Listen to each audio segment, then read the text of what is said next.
Praise the Lord! Hallelujah! Amen!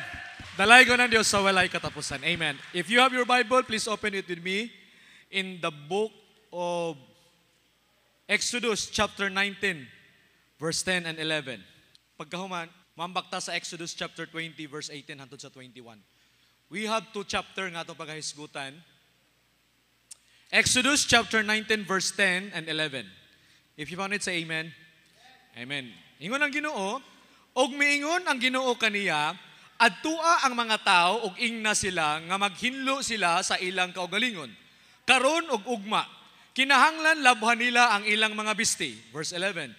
Siguruha nga andam sila og sa ikatulong adlaw, kay nianang adlawa ako ang Ginoo mukunsad sa bukid sa Sinai og makita ako sa tanan nga mga tao. Exodus chapter 20, verse 18 and 21. Exodus chapter 20, verse 18 to 21. Sa dihang nadungog sa mga tao ang dalugdog, o ang tingog sa budyong, o sa dihang nakita nila ang kilat o ang bukid nga nag-aso-aso, nangurog sila sa kahadlok, mitindog sila layo-layo, o miingon kang Moses, ikaw nalay makigsulti ka namo, kay maminaw kami. Dili lang ang Dios kay basin mamatay kami. Busa miingon si Moses sa mga tao, ayaw kamog kahadlok. Kay mianhi dinhi ang Dios sa pakikita sa iyang gahom kaninyo, aron magbaton kamo og kahadlok kaniya og dili magpakasala. Sa gihapon nagpabilin ang mga tao sa pagtindog sa layo-layo, samtang si Moses biduol sa bagang panganod, diin atua ang Dios. Magapanalangin ang Dios sa iyang mga pulong, mag-aamputa. Nagapasalamat kami kanimo, Lord Jesus, sa imong pagkamaayos sa mo ang kinabuhi. Karong adlaw, Lord, ania kami sa panahon sa pag-abri sa imong mga pulong. Tuguti Holy Spirit, nga ikaw, Ginoo, magatabang sa matag-usa. Tuguti Holy Spirit, nga ang matag-usa, adunay andam nga kasing-kasing, andam nga huna-huna, nga mudawat sa imong mga pulong. Tabangi kami sa pagpasabot ni ini, aron amo kining ma-apply sa among matagsasag sa kinabuhi. Panalangin ni Lord ang imong mga pulong, nga mahimong pagkaon, mahimong kadasigon, sa amuhang espirituhanong kinabuhi. Ug among ginakansela tanang buhat sa kaaway, but makadisturbo sa among pagpaminaw, in the mighty name of Jesus. And we pray, Lord God, that you will inspire us, Lord, as we listen to your word, in Jesus' name. Amen. O amen. Magapanglingkod ang tanan. Praise the Lord. Now, we will have a series for our sermon today. Ako ni siyang gitimahan og Come to His Presence. This is our first series, mga kaigsuunan, nga mensahe about the presence of God. And we speak today, duol sa presensya sa Dios. Ingnan mo katapad, duol sa presensya sa Ginoo. Amen. Now, in Exodus, nga atong gibasa, mga kaigsuunan, mao ni ang panahon nga ang Dios gusto siya makikistorya sa mga tao. Now, gusto ang Dios, nga dili lang siya makikistorya sa mga tao, apan gusto sa Ginoo nga ang mga Israelites people muduol sa iyang presensya. Now, how many of you wants to dwell in the house of God or to dwell in His presence? Pila ka ninyo nga ganahan ka or malipay ka nga muduol sa presensya sa Dios? Amen? Malipay ba ta? Malipayon ba ta nga muduol sa presensya sa Dios? Amen? Tanaw daw na imong katapat kung malipayon ba yun? Tinuod ba yun nga malipayon? Be? Tanaw daw be? Wa ba magbugtok? Hallelujah. Now, Moses said in Psalms 122 verse 1, I was glad when they said unto me, let us go into the house of the Lord. Ingon pa ni Moses, nalipay ko kung agdahon ko nila, nga moadto kami sa balay sa Ginoo. Now, the word here, house of God, it represents His presence. Because in the Old Testament, the presence of God dwell only in the house of God. But in the New Testament, wherever you are, the presence of God is available. No? Mato ka sa imong trabaho, pwede nimo pangitaon, pwede nimo pangayoon ang presensya sa Dios. Mag-abri ka sa imong negosyo, pwede nimo pangitaon ang presensya sa Dios. Mato ka sa imong panimalay, pwede nimo imbitahon ang presensya sa Dios. No? Bisag asa ka maadto, pwede nimo imbitahon ang presensya sa Dios because the presence of God today is available anywhere. But in the Old Testament, the presence of God dwell only in the house of the Lord. Sa Old Testament, ang presensya sa Dios, makit-an ra yun nimo sa balay sa Dios. Now, kana na po nga mensahe, maglangkob na sa ako ikatulong nga series sa presence of God. So karon mga kaigsuunan, ang presensya sa Dios available bisag asa. No? Ngano man, naana ang presensya sa Dios kung atong yung pangitaon sa atong kinabuhi. That's why, kung imbitahon ka ato ta sa presensya sa Dios, malipay ba ka? Muna ingon si David, I was glad when they said unto me, let us go into the house of the Lord. Kay na ay laki nga kalipay nga imong bation kung naa ka sa presensya sa Dios. Sultihan ta ka ang presensya sa Dios, dili kabayran og kwarta. Sa diyang imo kining masinati mga kaigsunan, labaw pa ni sa mga butang ni ining kalibutana. Tungod kay the presence of God is so very powerful. Muna kung agdahon man lang ta, ato ta, nga makitaon na to ang presensya sa Diyos, kung naamang kay malipay, mas dapat ta nga malipay aning mga butanga. Di kay kung mas malipay ta kung mag-outing, ay, lipay, pero mag-silk group ta, mag-uul. Agdahon ka nga mag-doon prayer, mura kag masuko. Pero agdahon ka nga manuroy, okay kay ka. Labi nag-birthday. I hope nga kung agdahon ta sa presensya sa Diyos, naa din ha ang dapat ang atong tumang kalipay.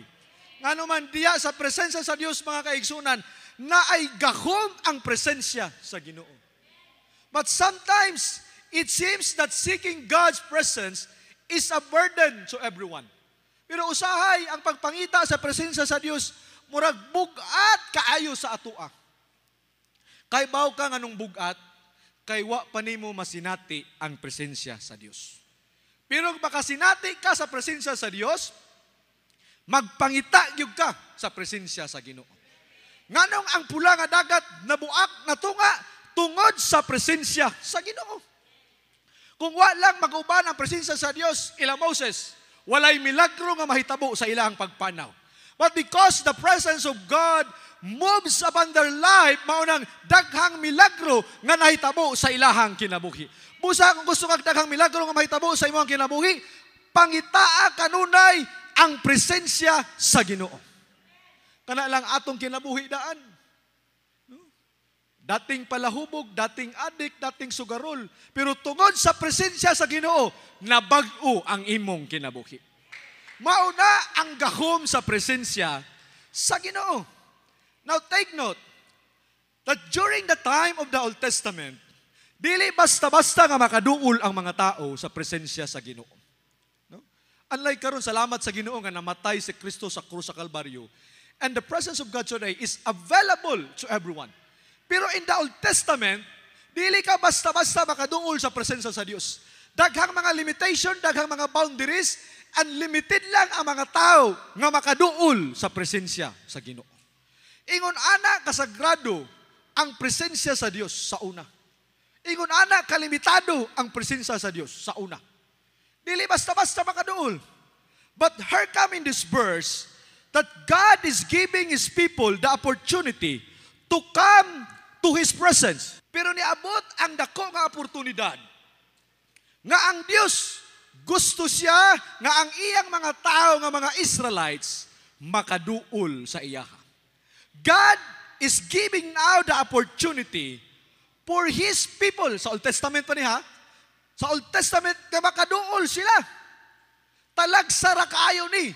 Kasi ang Diyos, kung ikaw wala ka gipatawag sa Ginoo niya, muduol ka sa presensya sa Diyos, mamatay ka. Walang dili basta-basta sa una, makaduol ang tao sa presensya sa Diyos unless kung ipatawag siya sa Ginoo. Pero karon sa verse ka ato ang gibasa, ang Diyos naghatag siya og oportunidad nga ang mga Israelites people makaduol sa iyahang presensya. No? Lami kaayo na yung story. Kay oportunidad na ni nga makaduol sila sa presensya ng Diyos. Ang mga Israelites people, nakaila sila nga naay Ginoo, no? Nakahibalo sila nga naay Ginoo, nakadungog sila nga naay Ginoo. Nakasinati sila nga naay Ginoo, pero wa sila kakita nga naay Ginoo. Kadungog sila, kakita sila, naka-experience sila nga ingon ani kagamhanan ng Ginoo, pero wa gyud sila kakita sa Ginoo. Pero here comes the time nga gi-challenge sila sa Ginoo nga kamo nga mga Israelites people magpakita ko sa inyo ha. Now there are three situations nga akong gusto ihatag sa inyo ha. Number one, ining a verse. God invite His people to to come in His presence. This is the number one situation nga itong makita nini nga verse. Nga ang mga tao, gi-invite sa Ginoo nga muduol sa iyaha. If the Lord invite the Israelites people, I believe that God is now inviting us also today nga muduol ta sa iyahang presensya. Kini nga mensahe nagtuo ko nga dili lang ni para sa ilaha. Nganong gisulat ni tungod kay para pud ni sa ato ang tanan. Kung giimbitahan sila sa Ginoo nga muduol sa ilang presensya, ikaw ug ako karon giimbitahan pud ta sa Ginoo nga muduol sa iyang presensya. Now today, God invite His people to come into His presence. Ingon lang verse 11. Siguruha nga andam sila sa ikatulong adlaw. Ang Dios ang ingon ani giingnan niya si Moses. Moses, siguruha nga andam sila sa ikatulong nga adlaw. Kay ni anang adlaw, ako ang Ginoo mo kunsad sa bukid sa Sinai ug makita ako sa tanan nga mga tao. Take note, ang mga tao nakabati sila nga naay Ginoo. Nakakita sila sa milagro sa Ginoo. Pero wa sila kakita sa Ginoo. Pero karon giimbitahan sila sa Ginoo. Ingon si Moses, siguraduha nga ang mga tao sa ikatulong nga adlaw maandam sila kay munaog ako sa bukid sa Sinai. Kanang Sinai mga kaigsuunan, mauna ang dwelling place sa Ginoo sa diyang wala pa ang Ark of Covenant. Kini nga tayo mo pa ba'y pagbag-o pa ni paggawas nila. Wala pa ang Ark of Covenant ani. Kasi sa Ark of Covenant, dito naman nagdwell ang presence ni Lord. Dito niya gibutang iyang presence. Pero sa diyang wala pa nakahimong Ark of Covenant, dito sa isa sa Mount Sinai, katong bukid sa Sinai, sa diyang munaog ang panganod na ang presence ni Lord. Mabalaan sa mga Israelites people nga naa na ang presence ni Lord, kay naa ang panganod nga mutabon sa Mount Sinai. Muna ingon ang Ginoo, munaog ko sa Mount Sinai. Andama ang mga tao kay makita ko nila. Kung ikaw to be, wa ka kita Ginoo. Kikita ka nga na milagruso ng Diyos. Unya, pagpakita ang Ginoo ni ana. Nya, giingnan ka nga, magkita ta dito. Pato ka, dili. Pato yun ka. Ama, presensya na yun na sa Ginoo. Kay baw ka nga, kaning presensya sa Ginoo, daghaning nahimaw. Giimbitahan sila nga, magkita ta dito. Mauna ang iyon sa Ginoo para sa mga tao because the Lord wants His people to experience His ways. Ganong gusto sa Dios nga magkita ang mga tao ug siya nga magduulay sila, muduol ang mga tao sa iyang presensya para mailhan gyud niya nila personally ang mga pamaagi sa Ginoo, mailhan nila ang mga gusto sa Ginoo, masinati nila sa ilang kaugalingon kung kinsa ang Dios sa iyang kinabuhi. Now today, na-experience na ba nimo personally ang presensya ni Lord? Ano bang murag na-special nga kalipay nga imong gibati nga wa kasabot, wa man ta kay nadawatan, wa may nihatag sa imong pero murag gigitik ka sa kalipay, nakahilak ka. Dili tungod sa kaguol pero nakahilak ka sa kalipay ba? Nga imong gibati lahi ba? That's the presence of God. Dili lang nga sundog-sundog ba ni hilag niyo. Ako ko katesting ani, unsa naman ni? Uy. Ana gani? No. So, gusto sa Dios that they want to experience personally the presence of God. Munang giingnan sila sa Ginoo. Sa ikatulong nga adlaw, Moses, andama ang mga tao kay munaog ko sa Mount Sinai. Sa verse 13, anak, kung inyo nang basahon ng inyong Bible sa verse 13, ingon dito, naisinyalis dito ang yagihatag ang Ginoo. Ingon ang Ginoo dito, Moses, pag mubudyong na gani ang trumpita og dugay, muhinay-hinay na og saka ang mga tao sa Mount Sinai para makita ko nila. Mao ta instruction sa Ginoo sa ilaha. Kay munaog po, murag magsugat sila ba? Ang Dios munaog sa bukid, ang mga tao po muhinay-hinay og saka sa bukid. Mao na instruction sa Ginoo sa ilaha. Kay inigbudyong og dugay, kasabot mo budyong. Wala man koy budyong gudron, no? Katong murag trumpita gani nga bawg ana murag sungay man na siya. Inig mutingom na gani na og dugay, mao nay sinyalis ka ang mga tao, muhinay-hinay na og saka. Di po sila pwede nga wa pay budyong usaka na, delikado po kay mga matay man sila. Muna ingon ang Biblia, ingon ang Dios, inigtingong lang yun sa budyong ha. Kay magkita sila dito. But take note, but look at what happened to the people. Because instead nga magpaduol sila sa Ginoo, nagpalayo hinuon sila sa Ginoo. Nalawa ra gud ang maghimo sa mga Israelites people. Ang Dios gusto ang Dios atubang, gusto ang Dios nga sila makigsandurot sa iyang presensya. Pero instead nga buduol ang mga tao nagpalayo hinuon. Ingnay mo katapad, ayaw palayo. Ayaw palayo. Ingon ang Exodus chapter 20, verse 18 and 21. Ingon ang Biblia, sa dihang nadungog sa mga tao ang dako, ang dalugdog, o ang tingog sa budyong, o sa dihang nakita nila ang kilat o ang bukid nga nag-aso-aso, nangurog sila sa kahadlok, o mitindog sila sa layo-layo. Di ba inigtingog sa budyong kung sa ilang himuon, dapat muhinay-hinay sila og saka. Pagtingog sa budyong kung sa ilang himo, mingtindog sila sa layo-layo. Nagpalayo na hinuon. Imbes nga magpaduol sa presensya, nagpalayo. No. Nang hinaot ko nga kitang tanan, magpaduol ta sa presensya sa Dios. Amen? Di ta magpalayo mga kaigsunan. Hallelujah. Praise the Lord. Now, imanang verse 19. Og maingon kang Moses, ikaw nalay makigistorya ka namo, kay maminaw kami. Dili lang ang Dios kay basig mamatay kami. Busa maingon si Moses sa mga tao, ayaw ka mo kahadlok. Abi nimang gihimo ni Moses, kaya mga tao nahadlok man, gi-encourage sa pud sila ni Moses. Ingon pa ni Moses, uy, ayaw mo kahadlok. Dili ta kay mahadlok sa presensya sa Dios. Kay kamo gihugasan na baya mo, gilimpyuhan na mo. No? Kaya nga mo to ni Moses, manglimpyo sila sa ilang kaugalingon. They are now ready nga mo atubang. Pero tungod sa ilang kahadlok, nagpalayo-layo sila sa Ginoo. In verse 21, ngun dito, sa gihapon nagpabilin ang mga tao sa pagtindog sa layo-layo. Bisan pa og gi-encourage na sila ni Moses, nga oy, adto ta sa presensya, saka ta sa bukid. Pero sa gihapon ang mga tao nagpabilin sa layo-layo, samtang si Moses miduol sa bagang panganod diin atua ang Dios. Unsay gihimo sa mga tao? Ang mga tao nagpalayo-layo. Si Moses, unsay gihimo ni Moses? Si Moses miduol sa bagang panganod diin atua ang Dios. Sa tanan nga mga tao nga naa palibot sa bukid Sinai, si Moses lang ang miduol sa presensya sa Dios. In other words, si Moses lang ang nangahas nga muduol sa presensya sa Ginoo. Ang mga tao wala. Ngano man, nangahadlok sila. Abi nimo kung ato ning ibutang sa ato ang real situation mga kaigsuunan. Usahay nganong ang tao dili makaduol sa presensya sa Dios tungod kay nahadlok ta. Usay atong ikadlukan, say nahadlok ta sa atong trabaho. Di ta kahatag og panahon sa presensya sa Dios kay nahadlok ta nga basig mawad-an tag trabaho, maleta sa atong trabaho, mawa ang atong negosyo, no? Mawa ang atong uyab, no? Di ta kabayad sa atong utang, walang di ta kahatag sa presensya sa Dios. Wa tay panahon ngano man nahadlok ta. Dagatag ikahadlokan. Abi nimo ang kahadlok maoy nakapahilayo sa mga tao sa presensya sa Ginoo. Today basi daghan kay kahadlokan sa imong kinabuhi. Nga mo hinungdan nga nahilayo ka hinuon sa presensya sa Ginoo.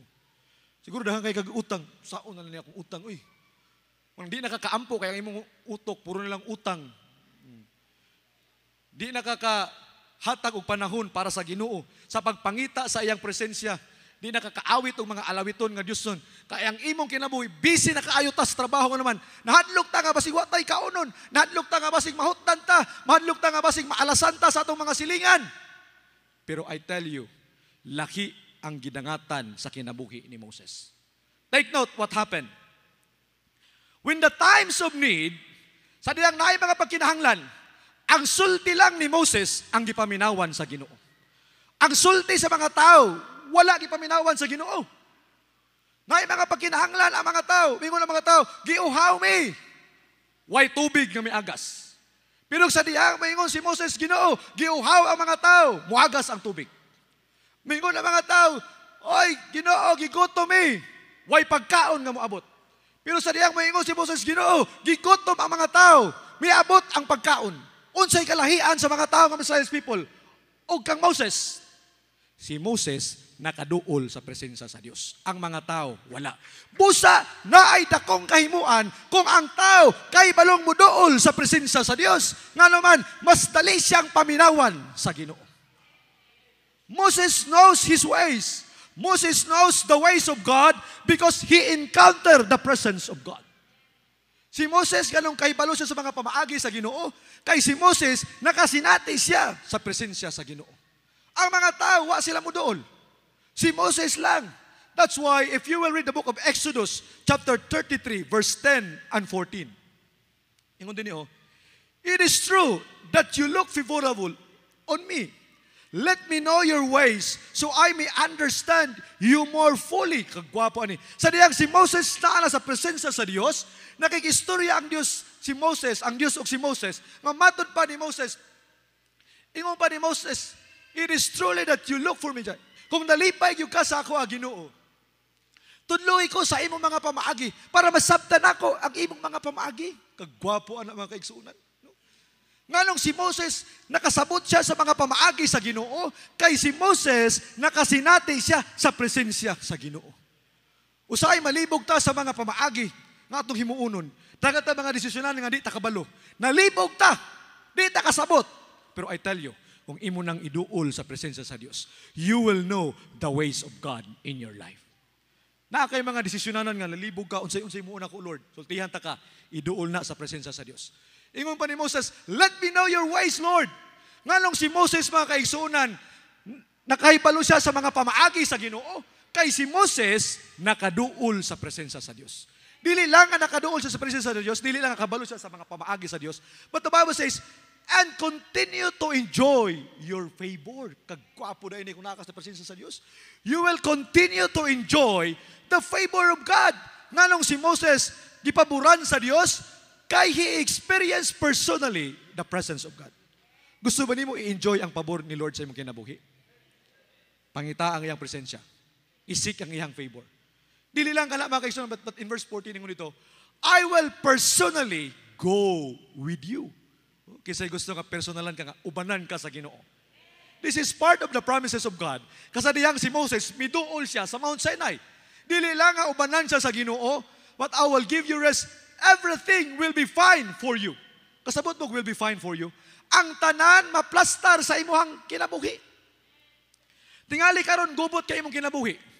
Gubot imong pamilya, gubot imong trabaho, gubot imong unahuna, gubot imong love life, gubot imong financial.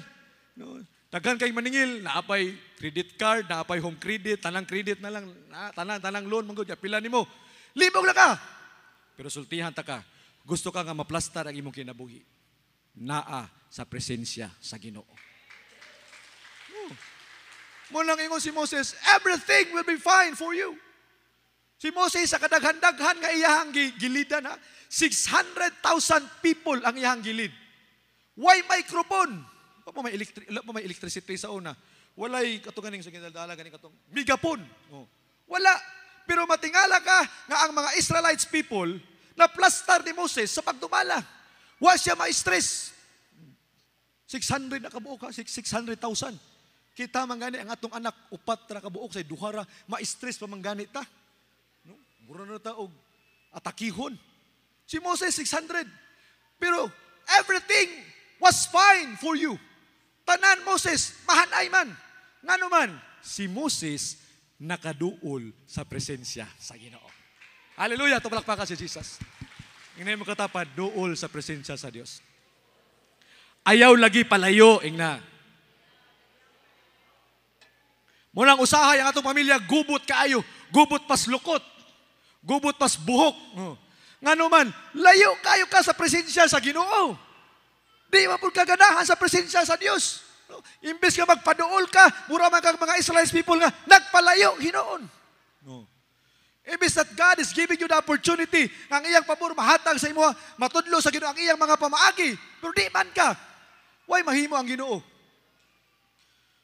That's why today, ang mga taon, ng mga Israelites people, are just always telling Moses to ask God to do something. Ang mga tao, ang ilang himo, sige na lang sila yaong kang Moses. Di sila magpalayo kang Moses. Kaya naman si Moses naman ang kahibalo sa mga pamaagi sa Ginoo. Ikaduha, come with a consecrated life. Muna ikaduha. In verse 10, Bisaya mo ito kanina, ako lang gi-English karon. Sa English version mga kaigsuunan, sa Exodus chapter 9 verse 10, then the Lord told Moses, go down and prepare the people for my arrival. Consecrate them today and tomorrow, and have them wash their clothing. Matud pa sa Ginoo, ingon ang Ginoo, Moses, andama ang mga tao sa akong pag-abot. Unya, limpyuhan nila ang ilang kaugalingon. Consecrate. Consecrate means to declare sacred or to make something holy. Pag muingon gani ka og consecrate, pot pasabot, sagrado, but pasabot, imong gihimong balaan. Because God wants them to present their life in Mount Sinai. Nganong gusto sa Dios pasakaon ang mga tao? Kay gusto sa Dios nga ipresentar nila ang ilang kaugalingon ngadto sa Dios. Sabtan ko ninyo? Pasakaon ang mga tao kay gusto sa Dios nga ang mga tao ilang ipresentar ang ilang kaugalingon. Sa ilang magpresentar sa ilang kaugalingon, ingon ang Ginoo, Moses, consecrate them. Moses, limpyuhi ang mga tao. Kay gusto sa Dios nga sa diyang muatubang ta sa Ginoo kining atong kinabuhi mahimong limpyo sa iyang atubangan. That's why si Moses, iyang gi-consecrate ang mga tao. I don't know what Moses did, but the Bible declares nga ang mga tao gi-consecrate sila ni Moses ug andam na sila nga mo atubang sa presensya sa Dios. That's why the Lord instructed them to consecrate, to wash their clothes as they present their lives to God. Because God wants His people to be holy, to be sacred as they come to His presence. Mani bantayan na to. Gusto sa Dios sa siyang muduol ta sa iyang presensya. Limpyo ta. Atubangan sa Ginoo. Kabaw ba mo nga kini nga verse, naana siya parallel verse in the New Testament. No. Kini nga verse kani Exodus chapter 9, 19 verse 10. Naana siya parallel verse, parehas-parehas ka bersikulo sa New Testament. And it can be found in the book of Romans chapter 12 verse 1. Take note, the Bible says, therefore, I urge you, brothers and sisters, in view of God's mercy, to offer your bodies as a living sacrifice, holy and pleasing to God. This is your true and proper worship. Ngayon si Pablo, mga kaigsuonan ko, giauhag ko kamo. Ingon sa kaluoy ni Kristo, nga inyong ihalad, inyong ipresent ang inyong kaugalingon, isip buhi nga halad, atubangan sa Ginoo, balaan o gikalipayan sa Ginoo. Kay mao ni ang tinuod nga pagsimba sa presensya sa Ginoo. Take note, in the Old Testament, si God mismo ang nag-encourage sa mga tao nga ipresentar ninyo ang inyong kaugalingon sa akua, limpyuhin ninyo ang kaugalingon, kay makikatubang mo sa akua, kay musimba mo sa akua. Pag-abot sa New Testament, si Pablo nag-encourage sa mga tao. Giingnan ni Pablo ang mga tao, therefore, I urge you to present your body as a living sacrifice unto God because this is your proper and true worship unto God. Oh, pares-parehas no? Sa Old Testament o sa New Testament. Kay gusto ni Pablo nga ang mga tao, mahimong limpyo ang ilang kinabuhi. Kay mao ni ang dapat nilang ipresentar sa ilang kaugalingon. Kabulo mo ng word nga therefore. Kanang word nga therefore, naana siya'y una nga istorya bago ni abot ang therefore. Kasi ang therefore, conclusion maguna siya. Maghimo ka sa una og report, kung unsa imuhang nasinati dito sa unahan, naa kay therefore dire nga imong conclusion. Sa ato pa si Pablo, kanong nakakonclude siya nga naay therefore, kay naay first statement nga nahitabo. Unsa ang first statement? If you will read the book of Romans chapter 11, nga dito sa Romans chapter 11, ang giisgutan dito ni Pablo, nga ang inyong kinabuhi, gilimpyuhan na ni Kristo. Ang inyong kinabuhi, nalimpyo na, pinaagi sa hamili nga dugo. That's why kinahanglan, kanang inyong kinabuhi nga hamili, nga gilimpyuhan sa hamili nga dugo, limpyo na na, mao na na, ang dapat ninyong ipresentar sa Ginoo, ingon nga inyong buhi, nga halad sa pagsimba. Kasi gilimpyuhan naman ta. Mamuto na ngayon ni Pablo, therefore, I urge you to present your body as a living sacrifice, holy. Balaan naman ang inyong lawas, kalaman, giugasan na mo sa hamili nga dugo.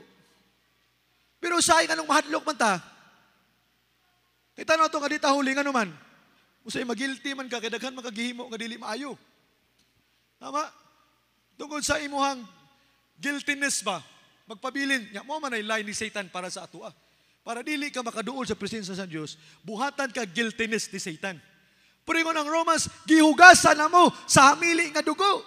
That's why, therefore, pwede na mong makaduol sa presensya sa Dios kanang inyong kinabuhi. Mao na ang buhi nga halad, kay mao na ang tinuod nga pagsimba nga atong mahatag sa atong buhi nga Dios.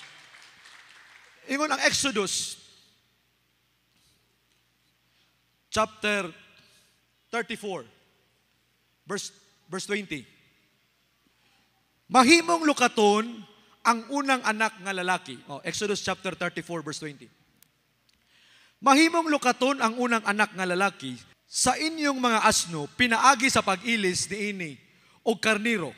Apan kung dili ninyo kini lukaton, kinahanglan nga patyon ang asno pinaagi sa pagbali sa liog ni ini. Mahimo usab nga lukaton ang inyong kamagulangang anak nga lalaki. Walay muduol kanako nga walay dala nga halad. Kuyaw na nga verse, no?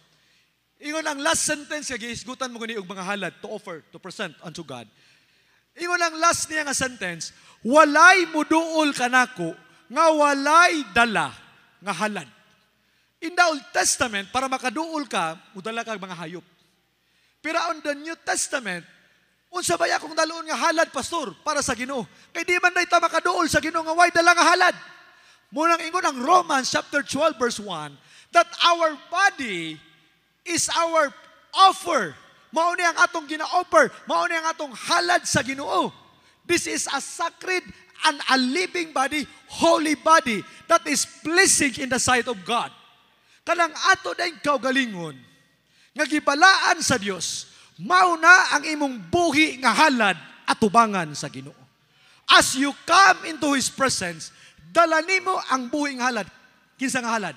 Ang imong kinabuhi nga imong gihalad sa ato ang buhi nga Dios. Ato palakpakan si Jesus. Kabalo ba mo nga ang Dios gusto siya og buhi nga halad? Mabito na nga dinhi sa atong simbahan. Wala nato ini ginapasudlan og patay. Kay nagatuo ta nga ang simbahan dili halaran para sa mga patay. Kung dili, halaran ni para sa mga buhi.